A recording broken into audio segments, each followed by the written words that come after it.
और हमारे defence editor Manish Prasad इस वक्त हमारे साथ जुड़ चुके हैं। मनीष, आज एक बहुत ही खास पर्व का उद्घाटन होने जा रहा है, एक बहुत ही खास कार्यक्रम का आज से आगाज हो रहा है। 50 साल पूरे हो रहे हैं हिंदुस्तान और बांग्लादेश की दोस्ती के, और साथ ही साथ 71 की जीत का जश्न भी है। कुछ बहुत खास जो वहां आज के कार्यक्रम में चीजें होने जा रही हैं, और उनकी डिटेल बताइए जरा। हुसैन, ये देश के लिए गर्व का मौका है क्योंकि स्वर्णिम विजय दिवस के तौर पर जो मशाल है वो यहां पर है और औपचारिक तौर पर अब इसका इनॉग्रेशन किया जा रहा है रक्षा मंत्री राजनाथ सिंह के द्वारा। ऐसे में chief of defence staff general Bipin Rawat की कमी जरूर खलेगी, लेकिन उसके बाद यहां पर पूरी तैयारी की गई है। अलग अलग पवेलियंस तैयार किए गए हैं। एयरफोर्स, भारतीय वायुसेना ने जिस तरीके से ऑपरेशन किया, उसके अलावा भारतीय नौसेना ने जब ऑपरेशन ट्राइडेंट किया, कराची में जाके बॉम्बिंग की, और वहां से जो 3 मिसाइल बोट थी, उन्होंने जब कोड अंगार बोला तो उसकी पूरी झलक यहां पर दिखाई देगी।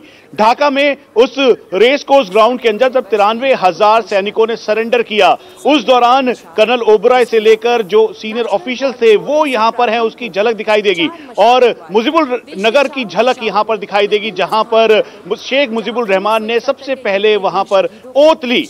इसके साथ साथ 1971 के युद्ध में जो सबसे इंपॉर्टेंट भूमिका थी वो बैटल ऑफ हिली, हमेशा याद रखा जाएगा। बैटल ऑफ बोगरा, जो कि एक बहुत ही इंपॉर्टेंट बैटल थी जिसमें 511 गोरखा ने एक इंपॉर्टेंट रोल प्ले किया। उसके अलावा ईस्टर्न सेक्टर के साथ साथ नॉर्दर्न सेक्टर में जो उस समय पाकिस्तान को 2 हिस्सों में बांटने की पूरी तैयारी थी भारतीय सेना की, फील्ड मार्शल सैम मानेकशॉ की भारतीय सेना ने जब उस समय। बिल्कुल मनीष, जिस तरह से आप जिक्र कर रहे हैं कि किस तरह से भारतीय सेना ने वहां पर पराक्रम दिखाया था, हमारे साथ 2 ऐसे वॉर हीरोज भी जुड़ गए हैं। हमारे साथ मौजूद हैं BK Oberoi, colonel BK Oberoi, retired 1971 के ये वॉर हीरो हैं। इसके अलावा हमारे साथ जुड़ गए हैं कर्नल रिटायर्ड RM खोसला। आप दोनों का बहुत बहुत स्वागत है। सबसे पहले मैं ओबराय सर आपसे बात करना। अमित, हम लोग बातचीत की शुरुआत करें। सबसे पहले तो बहुत सल्यूट सर हम करते हैं। हमने ये 1971 की जंग देखी नहीं, सुनी है कि हिंदुस्तान ने कैसे दुनिया का नक्शा बदला था।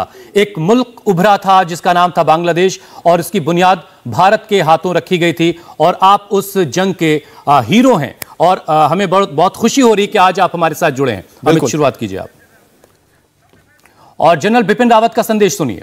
ज्योति की लौ की छाव में आयोजित किया जा रहा है, जो कि हमारे वीर शहीदों की याद में स्थापित की गई थी।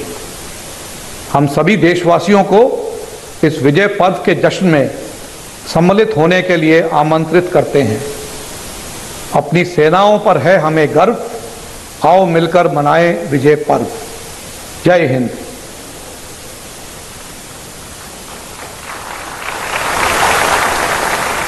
CDS बिपिन रावत का संदेश पहले ही रिकॉर्ड कर लिया गया था। किसे खबर थी कि ये दुख भरा हादसा हो जाएगा? अमित, जो उस दिन हमने रिपोर्ट किया, लगातार हम खबर दिखाते रहे कि एक हेलीकॉप्टर क्रैश में CDS बिपिन रावत हमारे बीच नहीं रहे। वो आज होते तो आज की खुशी कई गुना ज्यादा होती, ये विजय पर। लेकिन मैं कहूंगा कि हुसैन, भले ही जनरल रावत हमारे बीच नहीं है, लेकिन उनकी जो लेगेसी है वो हर एक देशवासी और साथ ही साथ हर एक व्यक्ति जो यूनिफॉर्म पहनता है उसके अंदर हमेशा जलती रहेगी, जिसे हम कहते हैं कि अमर जवान की तरह। ओबराय सर, सबसे पहले तो हम यही जानना चाहते हैं कि आप जब याद करते हैं 1971 को, कि 3 तारीख यानी 3 दिसंबर 1971 को जब जंग की शुरुआत हुई, तब के बारे में बताइए। आप कहां पर थे और किस तरह की तस्वीरें आपने आसपास देखी, क्या हो रहा था?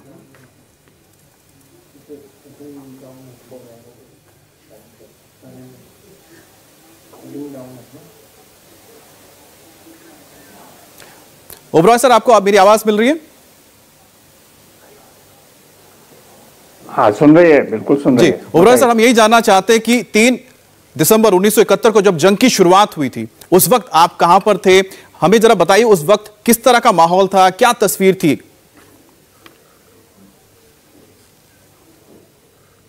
71 की लड़ाई के टाइम में मेरी पलटन जो थी वो गुवाहाटी के पास थी, रंगिया स्टेशन से, और हम वहाँ मूव करके गए अगरतला पे।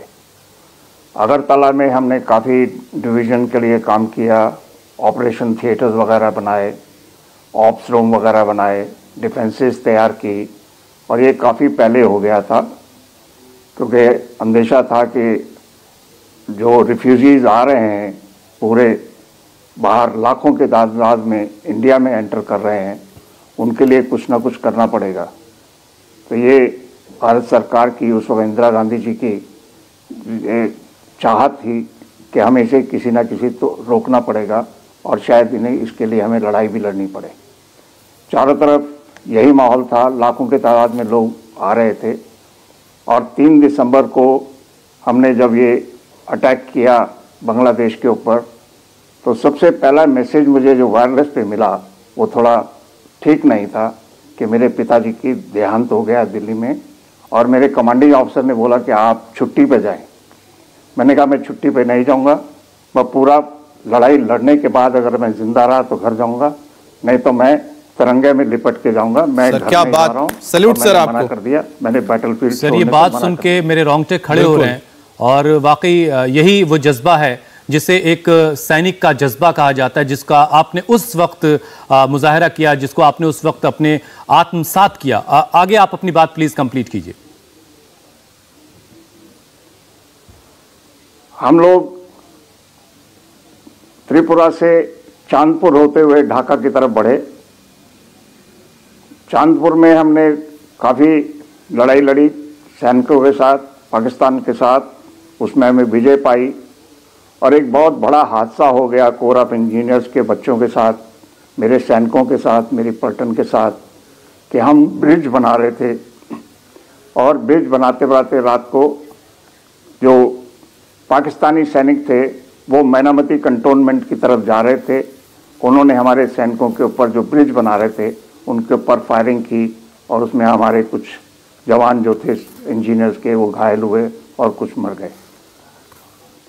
हमने उनका पीछा किया और मुझे याद है एक हवलदार जॉर्ज जिनके पेट में गोली लगी थी और उनकी आंतड़ियां बाहर आ गई थी, उसको हमने कंबल में लपेटकर चॉपर में बिठाया और उसके बाद में किस साल के बाद उसको मिला, वो बहुत ठीक ठाक थे और अपनी यूनिट में सर्व कर रहे थे। इंडिया टीवी हर वक्त हर जगह डाउनलोड करने के लिए सर्च करें India TV news Google play store या ऐप स्टोर पर।